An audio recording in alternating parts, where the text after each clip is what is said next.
What's up? Good morning, magandang tanghali, magandang gabi sa inyong lahat.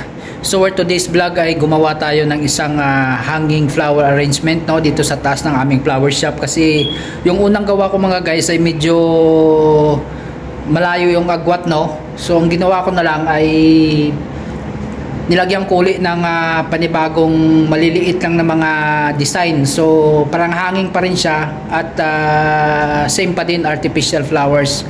So yan, kung makikita nyo sa likod ko, yan po siya.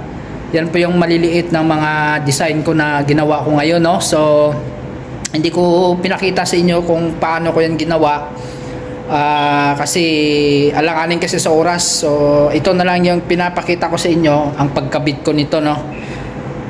So ayan guys, kung makikita nyo sa likuran ko, yan po yun.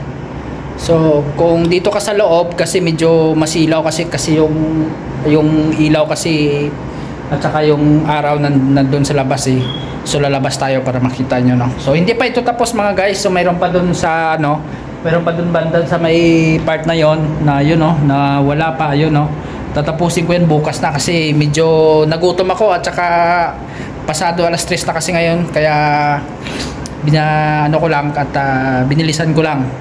So pupunta tayo guys sa sa labas para makita nyo So ayan po. So ayan ang labas namin. So ayan sa mga guys, kung makikita nyo yan sa likod ko, yan. So yan po yung ginawa ko ngayon yung maliliit na may kulay pula, puti, pink, yan yung mga maliliit na yan. So yan po So ito po yung labas ng flower shop namin. So yung party na yun, di pa yun tapos guys. So yun po yun. At hindi pa natatapos natin, siguro bukas tatapusin natin yan So ayan guys, kung makikita nyo, napaka ng gawa at pares-parehas lahat yan pares-parehas yan lahat ng paggawa. So yung niya, kulay niya, so mix na rin. So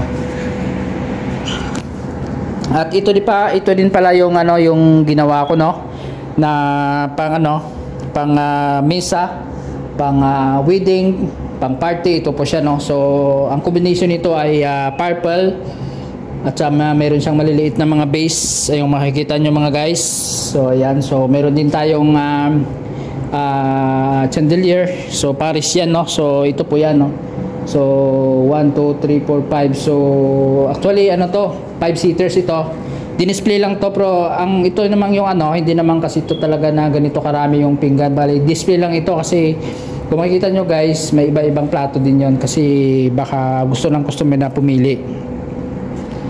So yun lang guys So maraming salamat muli sa inyo at magandang araw at see you on my next vlog. Bye bye.